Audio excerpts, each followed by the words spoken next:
శ్రీరామ్ గారు ఒక అసందర్భంగా అయిన టైంలో పబ్లిక్‌లో రామాయణానికి సంబంధించి 'ప్రకాష్ రాజ్' గారు ఒక ఫ్యాబ్రికేటెడ్ స్టోరీ అల్లారు. ఆ టైంలో ఆయన అక్కడే ఉన్నట్టు, పక్కనే చూసినట్లుగా కూడా చాలా క్లియర్‌గా, విపులంగా వివరించడం జరిగింది.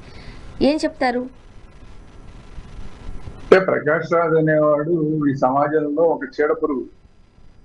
అలాంటి చీడ పురుగుకి ఎప్పుడైనా సరే దాని పని ఏం చేస్తుంది? తెగుళ్ళు పట్టించి పంటలు నాశనం చేయడం. సమాజం ప్రశాంతంగా ఉంటే ఇలాంటి వాళ్ళు చూడలేదు. ఏదో రకంగా వీళ్ళు అలజడులు సృష్టించి దాని నుంచి లబ్ధి పొందే పరాన్న జీవులు అంటారు వీళ్ళు.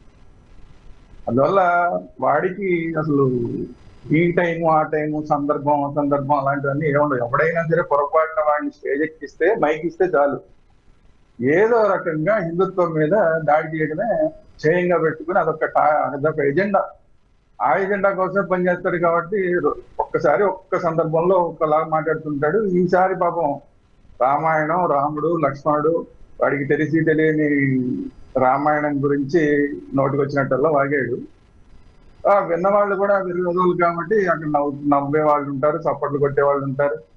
ఇట్లాంటి వాళ్ళకి ఎవరికి అలాంటి ప్రేక్షకులే ఉంటారు కాబట్టి వాళ్ళలో కొంతమంది సంతోషించే వాళ్ళు ఉంటారు. రామాయణం తిడుతున్నాడంటే, రాముడు తిడుతున్నాడంటే సంతోషించే వాళ్ళు ఉంటారు.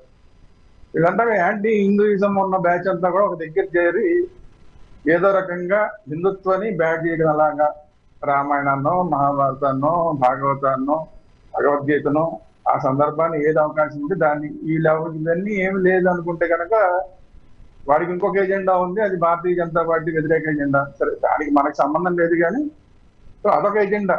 అంటే అదేదో పార్టీ హిందుత్వం కోసమే పనిచేస్తుంది అనుకుని దాన్ని తిట్టే కార్యక్రమం, మోడీ గారిని తిట్టే కార్యక్రమం. సరే, మోడీ గారిని మామూలుగా వ్యక్తిగతంగా తిట్టడానికి అర్థం లేదు కానీ ప్రధానమంత్రి హోదాలో ఉన్న ఆయన్ని కూడా నోటికి వచ్చినట్టు మాట్లాడతాడు ఈ సన్నాసి. ఇలాంటి వాళ్ళ మీద ఈ కేసులు పెట్టకపోవడం తప్పు. కేసు పెడితే తప్పు కాదు, కేసులు పెట్టకపోవడం తప్పు. ఇంకా అసలు కేంద్ర ప్రభుత్వం చూస్తూ చూడనట్టు ఊరుకుంటుంది కానీ లేదంటే ఎప్పుడో వీళ్ళు తీసుకెళ్లి అసలు లెక్కించాల్సిన పరిస్థితి.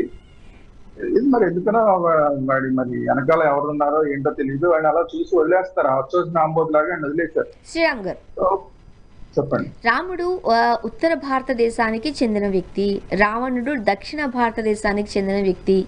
ఒక గిరిజనుడు రావణుడు. ఒక పండుగకు సంబంధించి వీళ్ళిద్దరి మధ్య ఇష్యూ జరిగింది, శూర్పణఖ మధ్యలోకి వచ్చిందంటూ ఒక ఫ్యాబ్రికేటెడ్ స్టోరీని ఆయన చాలా పక్కనే ఉండి చూసినట్లుగా మాట్లాడడం మనం చూసాం. వాడికి ఏమీ తెలియదు, వండడం తెలియదు. హిందుత్వానికి సంబంధించి కానీ, రాముడికి సంబంధించి కానీ, రామాయణానికి సంబంధించి కానీ ఏమాత్రం నాలెడ్జ్ లేదు. చరిత్ర గురించి అసలే నాలెడ్జ్ లేదు. అందువల్ల రాముడు అనేవాడు దేశాన్ని పరిపాలించిన రాజు. ఆ రాజు ఈస్ట్ వాడు, సౌత్ వాడు ఏంటి, నార్త్ వాడు ఏంటి, మొత్తం దేశం అంతా ఆయన హ్యాండ్ ఓవర్ లో ఉన్నప్పుడు మొత్తం రాజు ఆయన. ఆయన పూర్తిగా రాజు. మళ్ళీ రావణాసురుడిని తీసుకొచ్చి సౌత్ ఇండియన్ అని మాట్లాడుతున్నాడు వీడు బొంద. శ్రీలంక వాడు రావణాసురుడు ఎక్కడ వాడు, శ్రీలంక వాడు. సౌత్ ఇండియా వాడు ఏంటి అంటే వీడికి అసలు ఏమాత్రం నాలెడ్జ్ లేకుండా రాక్షసుడు అనేవాడు తిరుగుతుంటాడు. వాడు ఇష్టం వచ్చిన వాడు తిరుగుతుంటాడు. యాక్చువల్ గా వీడికి తెలియాల్సింది ఏంటంటే రాముడి రాజ్యంలో, రాముడి ఆధీనంలో ఉన్న భూమి మీద, అది నార్త్ ఇండియా కానీ సౌత్ ఇండియా కానీ, ఇప్పుడు మనం మాట్లాడుకుంటున్న నార్త్ ఇండియా సౌత్ ఇండియా మొత్తం అంతా కూడా ఆ రోజు రాముడి పరిపాలనలోనే ఉన్నది. అక్కడికి వచ్చి ఈ వ్యవహారం అంతా రౌడీజం చేసింది రావణాసురుడు, శూర్పణఖ. వాడు చెప్పిందే కరెక్ట్ అనుకున్నాడు. వాడు చెప్పిన ఆ తోటలో ఈయన పళ్ళు తింటే కూడా ఆయన రాజు, మొత్తం భూమి మీద అంతటికి ఆయనకి అధికారం ఉంది. మళ్ళీ జిఎస్టీ కట్టడం అంటే ఇది బొంద. కట్టవలసింది ఎవరు అసలు అక్కడికి వచ్చింది? అదే అంట, వాడి పైత్యం ప్రకారం చూసుకున్నా కట్టవలసింది ఎవరు అసలు? ఆ భూమి మీద, రాముడి భూమి మీదకి వచ్చి దౌర్జన్యం చేస్తున్నందుకు పీడీ యాక్ట్ పెట్టాలి. శూర్పణఖ మీద, రావణాసురుడి మీద పీడీ యాక్ట్ పెట్టాలి. ఈ సన్నాసికి అది కూడా తెలియదు. జిఎస్టీ అని మాట్లాడతాడు. జిఎస్టీ కాదు, సన్నాసి పీడీ యాక్ట్ పెట్టాలి.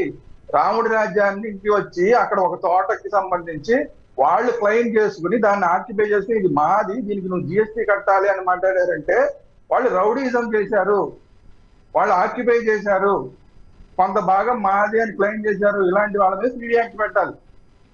అది వీడు తెలుసుకుని మాట్లాడాలి. అక్కడ ఉన్న వాళ్ళకి కూడా ఏమి పాపం వాళ్ళకి తెలియదు కాబట్టి ఈడే సన్నాసి అనుకుంటే అక్కడ ఉన్న వాళ్ళందరూ ఇక్కడ మరీ సన్నాసులు అయి ఉంటారు, చప్పట్లు కొడుతున్నారు. కాబట్టి ఏంటంటే వీళ్ళకి ఎవరికి నాలెడ్జ్ లేదు. నాలెడ్జ్ లేకుండా మాట్లాడుతున్నారు.